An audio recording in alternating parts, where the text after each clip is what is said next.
Salut, c'est Antoine et je suis ravi de te retrouver dans cette nouvelle vidéo pour Poker et Stratégie. Dans cette vidéo, ça va être du live play sur la NL2 de Winamax en GoFast pour commencer. Je vais appliquer les ranges, toutes les stratégies que j'ai présentées dans les vidéos précédentes. Si tu les as pas vues, je t'invite à aller les voir. Il y a toutes les clés pour voilà, bien démarrer pré-flop, notamment dans le jeu pré-flop. Et donc là, l'occasion d'aller appliquer tout ça pré-flop et de voir un petit peu comment je me comporte post-flop avec ces ranges-là. Voilà, je vais tout expliquer comme d'habitude, mes réflexions, mes sizing, les lectures que j'ai de ce que font mes adversaires. J'ai mis 3 tables de go fast pour pas qu'il y ait trop de temps mort, mais pas non plus que ça soit trop rapide et que j'ai bien le temps d'expliquer. Abonne-toi à la chaîne si ce n'est pas encore fait et clique sur la cloche, comme ça tu es mis au courant à chaque fois que je publie des vidéos. Maintenant je vais publier un petit peu en rafale sur les micro-limites des vidéos de live play. Comme ça, tu rates rien, tu les regardes quand tu veux. Je t'invite aussi dès maintenant à liker cette vidéo parce que c'est vraiment important pour moi, pour les faire référencer, pour faire connaître la chaîne. Voilà, c'est un échange, je te file du contenu et toi, tu as juste à liker, ça te prend une seconde. Je te remercie d'avance.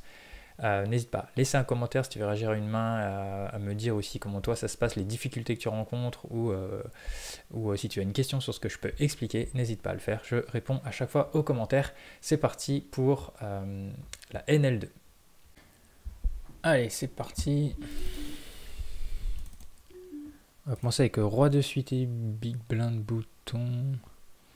On va défendre, surtout face à deux big blind. Ici, je vais fold. Et fold.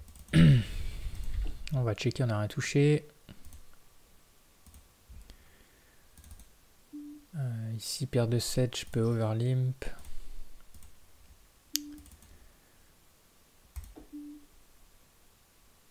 On n'a rien du tout.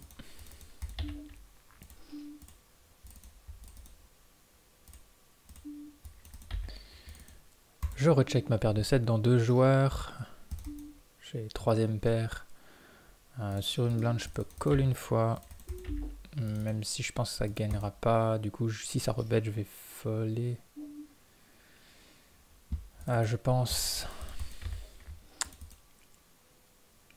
Après, il peut y avoir des paires inférieures au valet. On va payer, ouais, il peut y avoir des 3, des As-2, des choses comme ça. J'avais peur d'être quand même pas mal face à des valets ou 10-10, 9-9, 8-8. Ici, on ISO.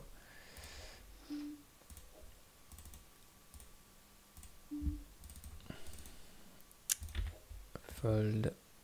Alors j'avais fait des premières vidéos à 4 tables, c'était un peu trop rapide pour pouvoir expliquer et à la fois surtout bien jouer. Donc je réduis la voilure. Ici je peux ISO.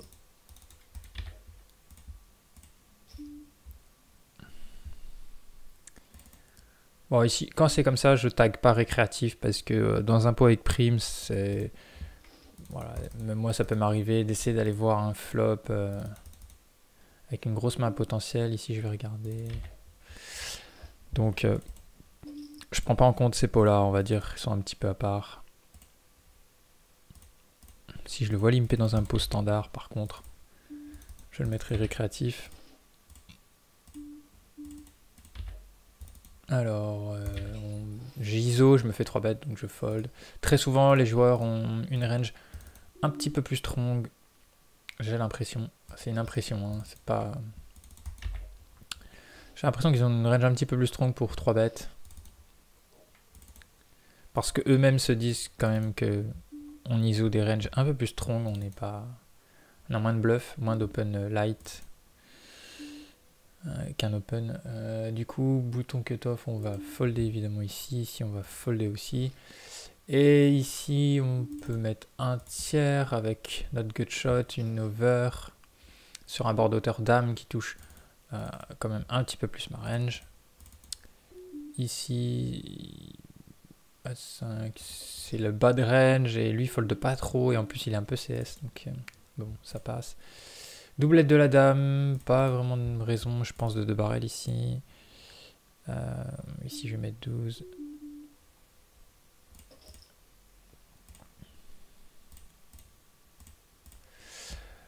Ouais. Quand le joueur fait ça ici, mon valet n'est pas bon. Il n'est pas en train de voler le pot hein, en mettant tapis.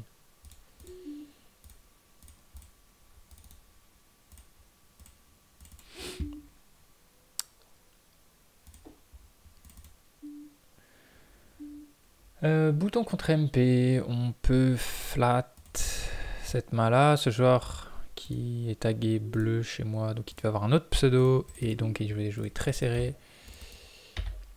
Donc on n'aura pas trop envie de le 3-bet sur son MP. On a un joueur qui est pareil, assez passif, il 3-bet jamais, tout ça. En 100 mains pour l'instant. Donc on peut, on a de grandes chances de voir un flop.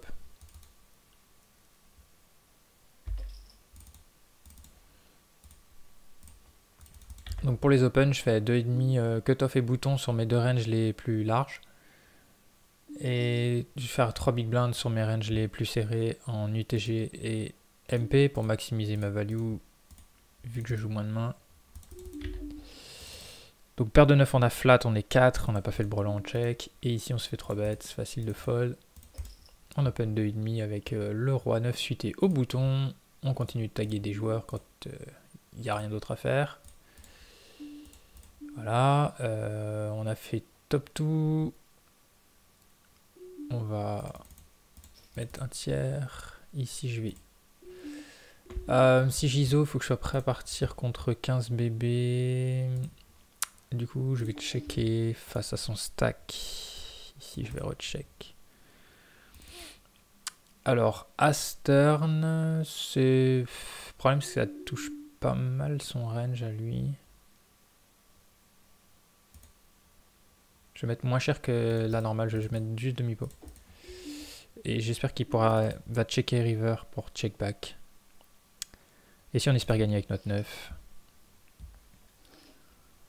Voilà, ça permet demi-pot. En fait, normalement j'aurais mis plus cher si ça n'avait pas été un as, enfin une overcard. Ici j'ai gutshot, une over, backdoor flush. Je fold pas sur une bébé. Je disais donc oui sur l'as. Ça permet quand même de lui faire faute de l'équité. Et quand il fold là, on n'est pas mécontent. Qu'il fold ces deux overs. Du coup, ici, je recheck. Ça risque beaucoup. Ah, il rebête. Du coup, je vais folder. Rien d'autre à faire. On a réalisé l'équité pour pas cher.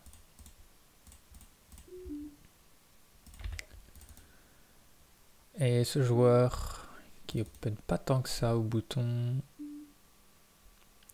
Je vais folder As-3. MPUTG, on peut... Alors, on peut 3-bet des fois, mais ce joueur-là, non. Trop serré, qui fold pas énormément au 3-bet, étant donné qu'elle n'open pas beaucoup. Ce qui n'est pas le cas de tout le monde, d'ailleurs. Comme je l'ai dit, il y en a qui open pas beaucoup de mains, mais qui fold énormément au 3-bet. Donc elle, c'est pas le cas. C'est une joueuse que je vois beaucoup en NL10. Et je sais qu'elle joue aussi la NL2. Le grand écart. Ici, je me fais 3 bêtes et il y a un call.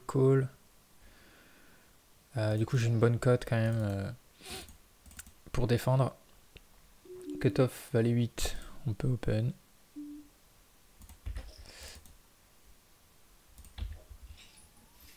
Donc moi j'étais MP ici, donc on défend pas 100%, mais là pour le coup les deux joueurs étaient sans bébé deep. Et du coup ça a mis en autre code, donc on a plus de raisons d'utiliser ce spot de défense. Ici il met une blinde, je crois que je vais même pas la mettre. Parce qu'il y a encore lui à parler et c'est lui qui a 3 bêtes. Voilà, donc c'est une très très mauvaise idée de mettre la blinde ici. On n'a pas fait le brelan floppé, on s'en va. Donc c'était juste pour montrer ça, que très souvent ça va raise. Ok, ici, donc je mets 3 bébés. Donc voilà, à 3 tables c'est déjà un petit peu plus évident pour moi déjà de bien jouer, de bien commenter les coups et que ce soit assez dynamique pour toi qui regarde cette vidéo. Donc je ferai ça, 3 tables, c'est mieux.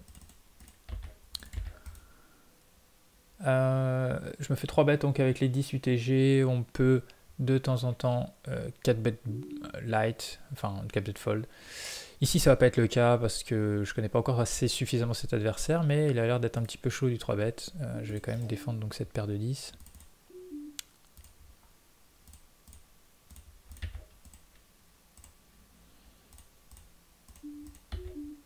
Je vais évidemment checker.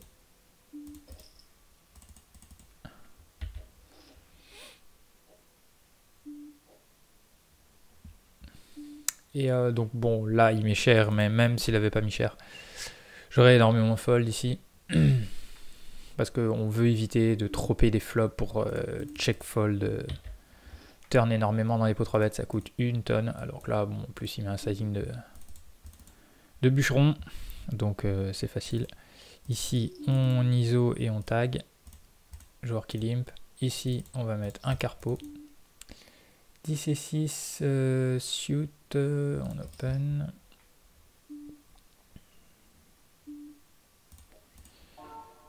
Alors je fasse donc un récréatif, je fais la top pair mais c'est un board où il y a un petit peu, je vais lui mettre 60%, 2 tiers. Et une check, il me raise, pardon. Ici c'est pas KV max. Je vais fold, ici je vais checker ce board. Je vais payer, top pair, top kicker, mais faut faire attention. Qu'est-ce qu'il peut y avoir dans sa range ici? Il peut y avoir des brelans flopés, il peut y avoir des doubles paires, valet 9, roi valet. Il a 9-9 et valet-valet, donc là sizing inférieur au demi-pot.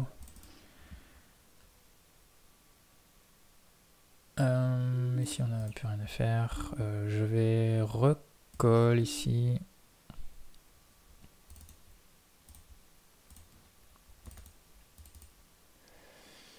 Valet 5. Je peux tenter. Ici je vais rechecker. Je suis pas sûr qu'avec ce sizing il est dame 10 dans son range.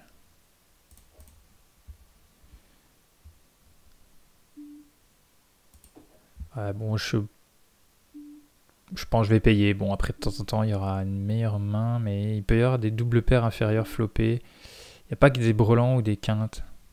Et j'ai besoin d'être bon 20% du temps environ ici. Et je pense que ça le fait. J'avais annoncé des valets 9.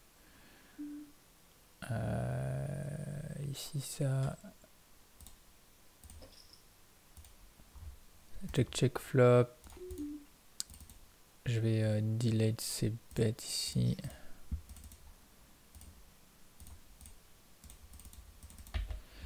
Là, ce qui touche ma range. Les delays de ces bêtes marchent bien aussi.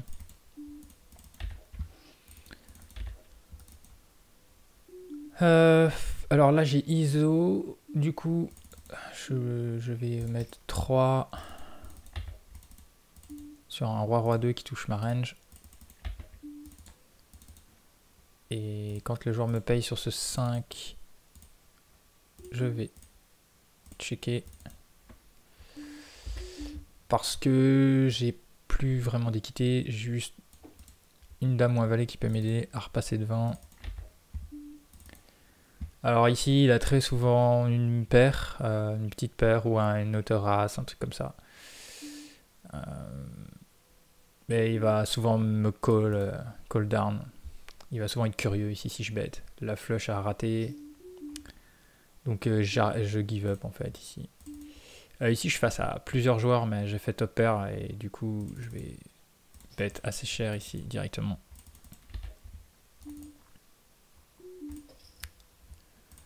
Je risque d'avoir une turn un petit peu qui freeze l'action. Si c'est un cœur, si ce genre de carte, c'est pas le top. Mais bon, il a plus que 21, je vais tout lui demander. S'il a mieux, tant mieux pour lui. Je pense qu'il peut payer... Ici, il peut payer des as, il peut payer une paire de 3 encore peut-être, un flush draw, un roi moins bon. ou une paire inférieure. Bon, il a brelan, GG à lui, il aurait pu tout mettre dès le flop. 10-10, j'ai open. Je vais mettre un tiers. C'est pas bien grave, je préfère le jouer comme ça ce coup parce que on est censé tout mettre au flop, hein. Il est censé me check raise et je peux pas folder son stack avec top pair. C'est un joueur récréatif. Il a pris des risques, ça n'a servi à rien parce que j'aurais tout mis. Ici je me fais raise, je vais fold. Et ici c'est pas dans la range qu'on a décidé. Alors je joue donc les ranges que j'ai présentés dans les vidéos précédentes. MPUTG, c'est pas un 3-bet ici dans ces ranges. Donc des ranges volontairement tightifiés. On n'est pas non plus NIT, hein. Dans la globalité, on doit approcher, on verra. Mais on doit approcher au moins, je sais pas, 20-21 de VPIP et un PFR très proche. Puisque on 3-bet souvent ou on est l'opener, raiser ou on ISO. Ici, ça peut être un cas où ouais, je vais l'ISO quand même. Voilà, si je peux enlever un ou deux joueurs, c'est quand même toujours ça de prix. Donc lui, il est parti, c'est toujours ça. Ça fait une range de moins à affronter. On est IP, on a l'initiative, ça va souvent check-check.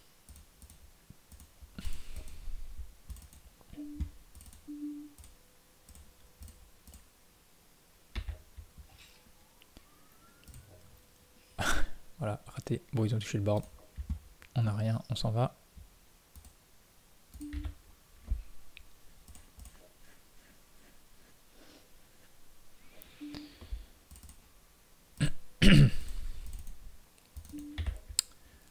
C'est parti avec Dame Valet suité ici.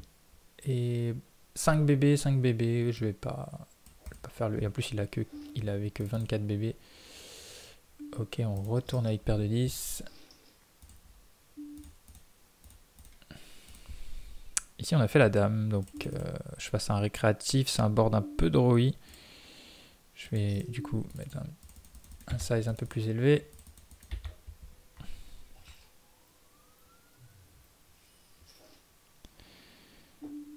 Ok, mauvaise turn pour moi. Ici, alors donc c'est des pots où je joue complètement différemment. J'ai quand même envie d'aller voir un flop. J'ai pas envie de le 3-bet. Donc je vais exceptionnellement dans ces spots là tenter un call down. Ici, je check. Et c'est parfait, mon adversaire check. Alors qu'est-ce qu'il peut... ouais, le problème c'est qu'il y a une doublette du 4. Ouais, je vais checker. Je pense qu'il n'y a pas de value ici. Alors ici c'est un pot limpé, le joueur... J'ai fait top pair, le joueur qui a checké du coup. On met un petit bet. Un petit barrel. Ici... Je colle une fois sur ce size par rapport à la taille du pot.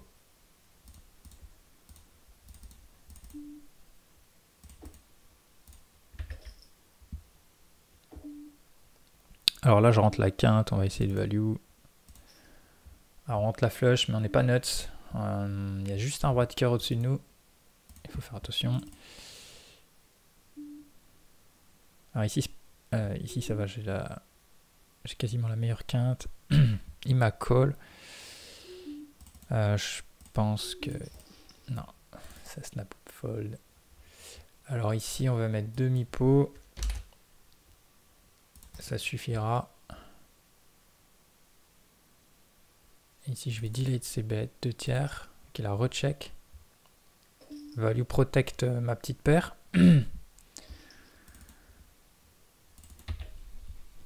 La flush, personne à payer.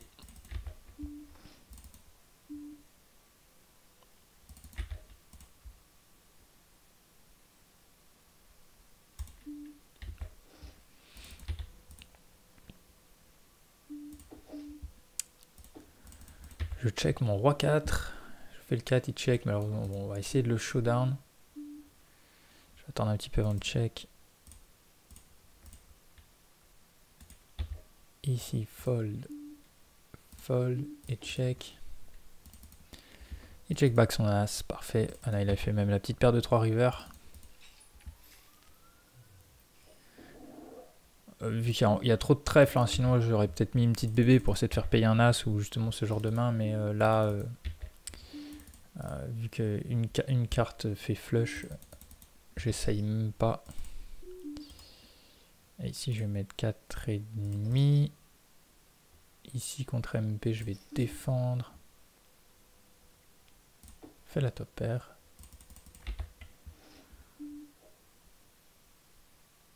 Du coup je vais call, même si c'est un gros sizing. Là par contre on n'aime pas la turn, se faire entrer les quintes, les flushs. Et puis bon, j'ai un petit roi, donc je peux pas supporter là, dans ce spot là un deuxième barrel. Notre adversaire qui snap. Donc a priori il n'aurait pas la flush. Il pouvait potentiellement... Est-ce qu'on peut tenter une sin value sur une dame? Oh, c'est beau, un carpo. Très important ces petits bêtes là, quand on arrive à bien les placer. Si on fait ça une fois sur les 100 mains, une fois tous les 100 mains, si on arrive à faire ce genre de petits grattages, et ben ça augmente complètement la win rate.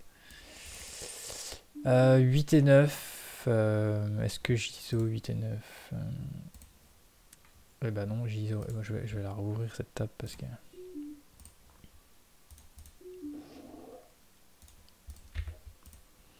Bon, lui, il avait 3 bébés.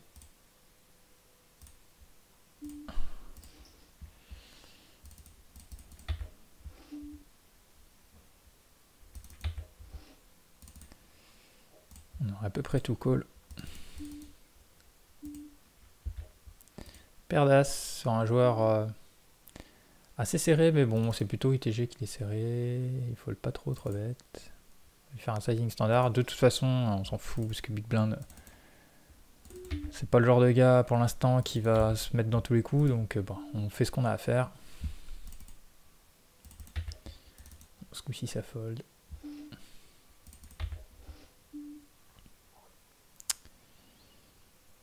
Alors, paire de 5, c'est un fold.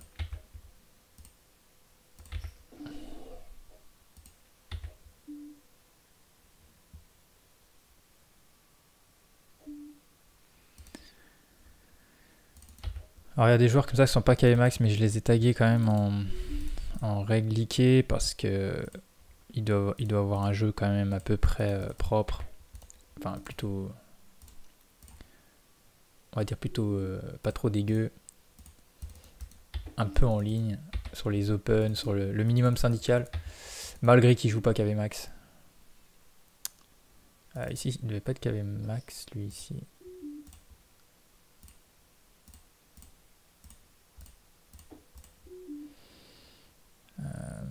Contre cutoff, on peut défendre. Ça va être assez dur à rentabiliser, mais ici on va défendre la paire de 6.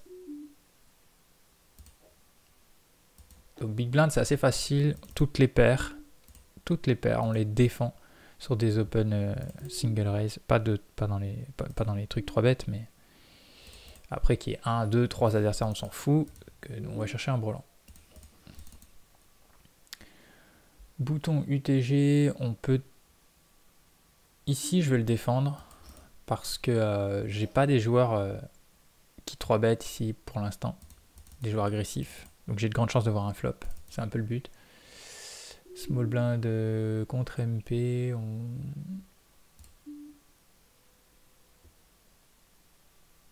Ouais, il faut le pas super au 3 bêtes. Il est open pas de ouf.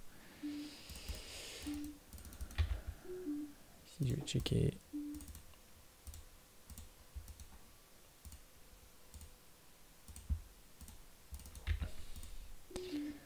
Alors on a dit que UTG on évitait cette main là, c'est pas ouf. C'est jouable mais c'est pas... On est en micro limite, on va avoir beaucoup trop de joueurs qui vont call au MP, cutoff, bouton, qui vont pas jouer de façon standard. Et ça ne nous arrange pas parce que souvent ils sont aussi collants post-flop, donc c'est pas le genre de main avec laquelle on va pouvoir... Ça va pas être évident.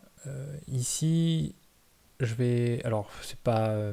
j'ai pas trop parlé de ça, des overlimp, mais moi je vais quand même...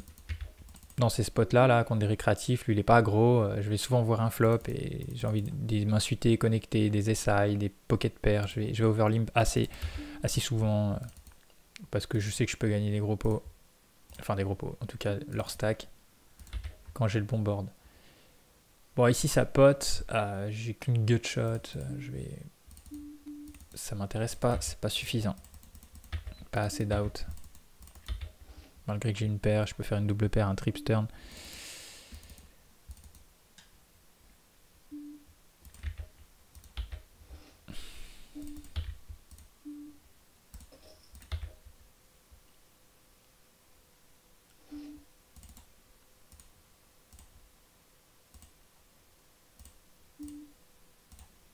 As-Roi en ISO, toujours pareil, 5 BB. Voilà, c'est le problème du GoFast, hein, c'est qu'on n'a pas de dynamique qui se met en place et on peut pas trop savoir qui... Enfin, il faut du temps pour voir qui call trop les ISO. Parce que sur une table classique, on va le voir très vite et donc on va pouvoir augmenter les sizing. Et en GoFast, c'est pas le cas. Ici, je vais check call.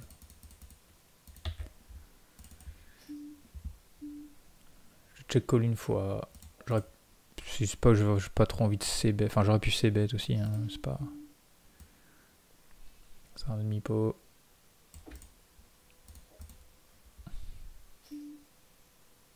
Il augmente son sizing. On n'a rien, on va s'en aller. J'aurais pu aussi... Enfin, tout était un peu faisable. Hein. Tenter de c-bet pour faire fold. Mais je suis pas sûr que ça fold beaucoup sur ces low boards. C'est sûr, c'était pas un low board connecté. Enfin, il n'y avait pas de flush draw, tout ça. Donc, j'avais peut-être un peu plus de fold d'équité, mais... on peut fold directement vu qu'on n'a pas hit le board. Ça va. Plus de demi-pot, j'aurais pas call. Ici, voilà, sur MP, je vais... C'est assez tight en face sur le UTG MP, donc je vais juste défendre. Par contre là, ça s'ébête pas. J'ai une note comme quoi, c'est vrai que c'est une personne assez passive. Néanmoins, je vais quand même barrer ici.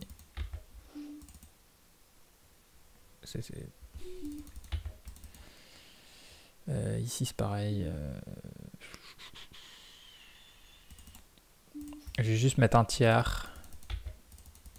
Je bloque les deux top pairs. Donc, j'ai pas envie de miso que contre As-10. Maintenant, on n'a plus peur des flushs. On veut garder...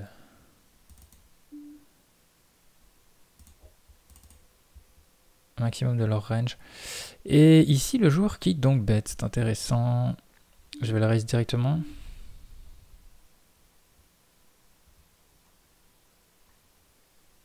« 13,5, comme ça il aura que 9,5 à rajouter, ça lui fera peut-être un peu moins peur.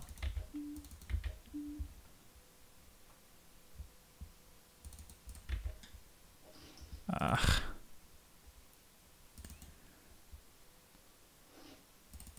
Je pense qu'il devait être en bluff. Parce que je pense qu'un flush draw call ici. Alors on essaye de faire gros sur le pot tout de suite ou si le joueur il veut tout mettre. Parce qu'il a solo play les as ou j'en sais rien, on sait jamais. Il peut tout y avoir. Le dernier combo de paire de dames.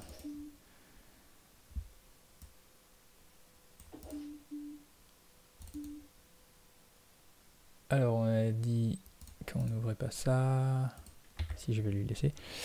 Alors ici j'ai fait double paire. Je bloque pas la top paire. Il y a plein de draws, c'est dynamique. Je vais mettre tout de suite pot. Ok, c'est super. Il nous raise. C'est pareil, hein, je vais fast play ici. Je vais mettre 14.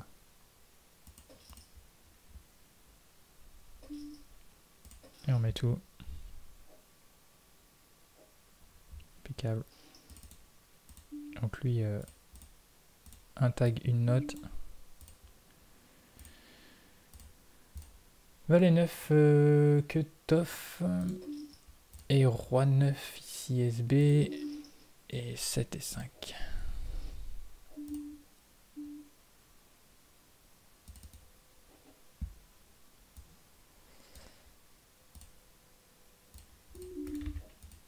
Là, je paye pas. J'aurais pas 50% d'équité contre son range avec Valet 9 suité, très compliqué. Si tu prends un Equilab ou un Flapzilla et tu regardes, tu mets Valet 9 suité et tu regardes qu'est-ce qu'il faut qu'il fasse comme range de all-in pour avoir au moins 50% d'équité. Et tu vas voir que c'est colossal. Et du coup, en fait, on a tendance à payer super large, mais c'est pas bon. Ici, paire de 7. Ah oui, non, il y a plein de joueurs. Ok, je croyais que j'étais en heads up. Donc du coup, c'est un check easy. Bouton SB, on a roi 9 suit. On va défendre ici. Et ici, je vais mettre un tiers. Ce joueur qui bet...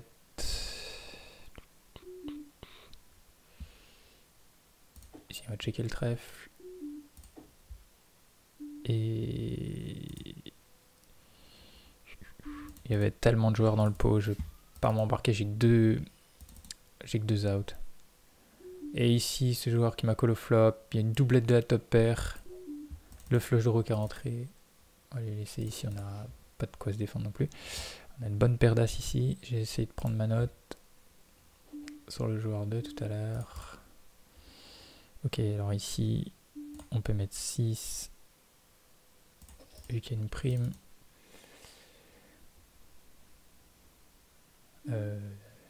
Ici c'est ok, lui il est neat en plus pour l'instant.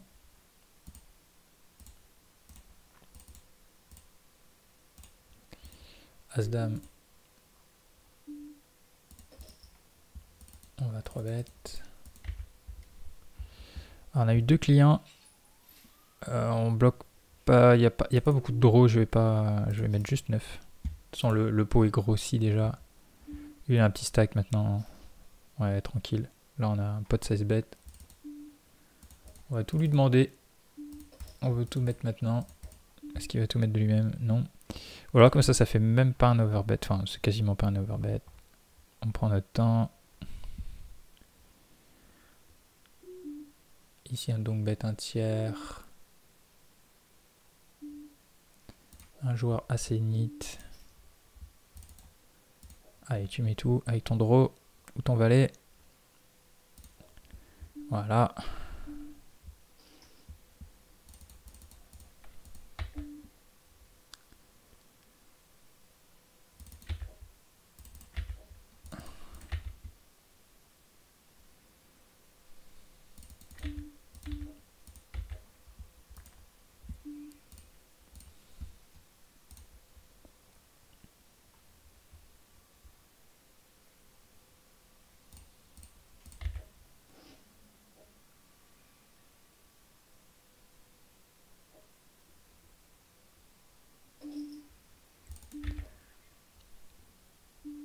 Alors ici c'est open, on n'a pas beaucoup, on a 371 mains, c'est assez bizarre. Hein.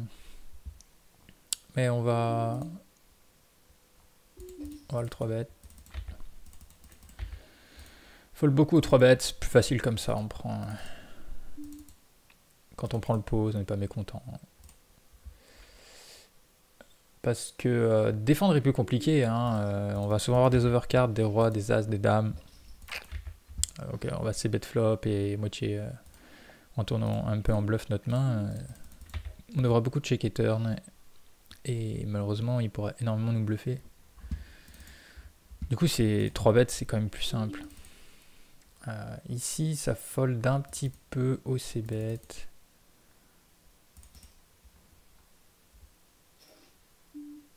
Je peux faire ma petite stratégie. La turn par contre n'est pas bonne pour moi. C'est pas un trèfle, c'est pas une dame, c'est pas un as, un roi. Du coup, je vais checker ma hauteur roi qui peut parfois gagner. pas cette fois-ci.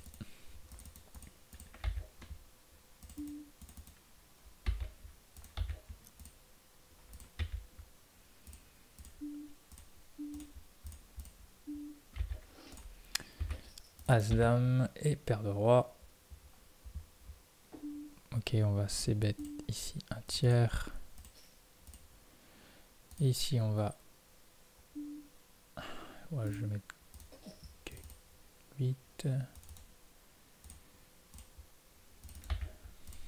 Alors ici la call. Ici je vais mettre 12.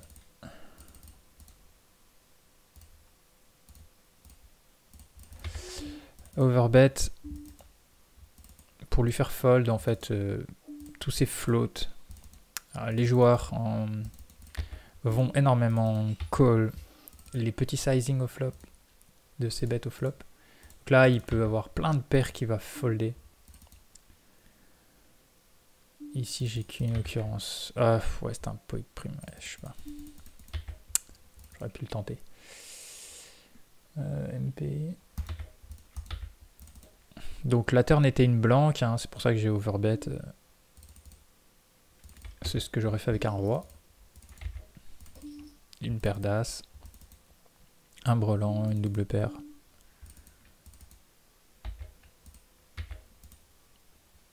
Ici roi 8. On a plein d'options, on peut une fois sur deux folder, et dans cette fois sur deux on ne folde pas, on peut soit call, soit raise. Là il met 5 bébés, je vais prendre directement l'option de folder. C'est pareil, je pourrais prendre une note pour savoir si je prends une note qu'il open SB 5 bébés et je mets un point d'interrogation pour savoir si c'est standard. Et si je le revois faire, bah, je pourrais me dire que c'est son standard. Et puis si je le revois faire 2, 3 plus tard, ou limpé, bon ben on saura que ce joueur met plus cher avec ses meilleures mains. Ou pas cher, enfin ouais, cher avec ses bonnes mains, moins cher avec ses mains moyennes, et limpé éventuellement avec ses mains moins bonnes. Ici, contre UTG, je vais lui mettre x4.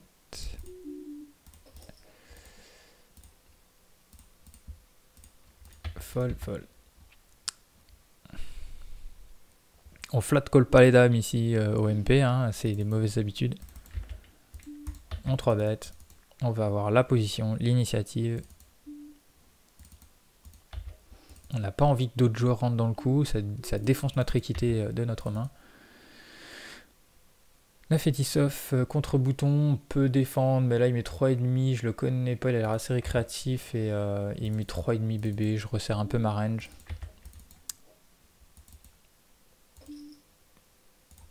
C'est une main que je vais quand même call à 2 bébés et demi, à 3 bébés peut-être pas, ça dépend du joueur. C'est bien de connaître les joueurs pour défendre les mains comme ça, parce que il faut savoir s'ils sont passifs ou agressifs post-flop. Si un joueur est passif post-flop, c'est bon, c'est plus facile à réaliser notre équité. Si le joueur est aggro, ça va être hyper chiant. Si ça aurait été As-8 suité, j'aurais joué.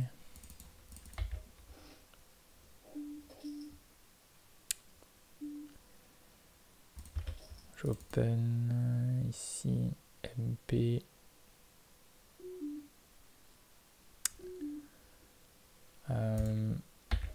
C'est un récréatif, je le connais pas.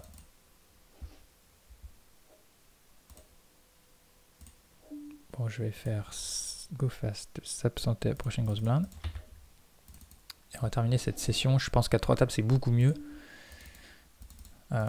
J'avais un peu plus de temps pour expliquer, pour jouer, pour réfléchir. Et je pense que pour toi, poursuivre aussi, c'est mieux.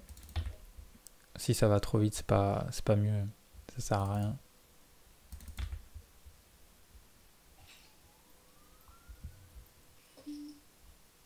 Que l'intérêt de regarder une vidéo de poker, c'est pas tellement de regarder des coups, quoi. Tu as qu'à jouer, tu ouvres une table, tu joues et t'en auras.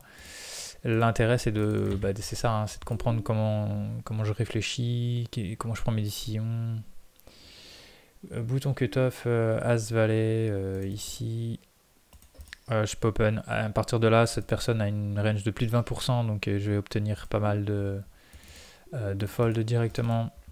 Et même si je sais que cette personne fold pas énormément aux 3 bêtes, mais bouton cutoff, on voit que c'est ces 2 ranges les plus larges, et donc c'est là que ça fold. Donc là, c'est la première fois qu'elle fold pas. Et sur un board comme ça, je vais faire un C-bet 1/3. Alors pareil, ça fold pas beaucoup pour l'instant. Du coup, c'est vrai que j'aurais presque pu... En exploit, vu que j'ai 1000 mains, j'aurais pu m'abstenir ici. Ça check raise pas de ouf, mais... C'est vrai qu'une fois qu'elle est impliquée dans les pots 3 bêtes, ça fold pas beaucoup. Donc là, bon, de toute façon, c'est un fold. Et j'aurais presque pu éviter ce c-bet. Mais bon. Voilà, donc fin de cette petite session de 321 mains. Donc sur cette go fast avec une redline plutôt plate, ce qui est pas trop mal. Et puis bon, j'ai un petit peu run good sur les all-in. Donc voilà, ça représente pas grand chose à court terme, mais je sais qu'il y a des joueurs qui aiment bien voir les résultats de la session. Donc là, quelque chose comme une cave à peu près, un tout petit peu plus d'une cave. On verra comment ça évolue dans les futures sessions. Je ferai aussi de la table classique pour voir un petit peu les différences avec la GoFast, ce qui permet d'instaurer à la fois des dynamiques, d'avoir une lecture vraiment précise sur la façon dont joue un vilain, ce qui est moins le cas vu que dans le GoFast, vu que ça brasse, on peut moins s'adapter, moins créer des dynamiques comme ça. Par exemple, à force de vraiment 3 bêtes, à une table classique, les joueurs peuvent un petit peu dévisser, ce qui est beaucoup moins le cas en GoFast, vu que les gens changent de table et n'ont pas affaire à nous à chaque coup. Donc voilà, c'est un petit peu différent. Il y a aussi les primes qui changent un petit peu la donne en GoFast maintenant. Je suis pas super fan, mais bon, voilà, bon, ça change un petit peu le game aussi. Ça permet aux récréatifs d'être un petit peu plus attirés par le cash game. Voilà pour cette session. Je te donne très vite rendez-vous dans une future vidéo pour voilà, continuer ce grind que j'entame pour les micro-limites pour la chaîne YouTube. Tu pourras me suivre donc en NL2, en NL5, NL10 et plus très rapidement. Donc like la vidéo si ce n'est pas encore fait avant de partir, vraiment très important. Je t'invite à laisser un commentaire si tu veux réagir à cette vidéo, à quelque chose, sur une main, une explication, à me dire les difficultés éventuellement que tu rencontres en cash game, si c'est le cas. Et quant à moi, je te donne très vite rendez-vous sur Poker et Stratégie. Salut et good luck à toi aux tables.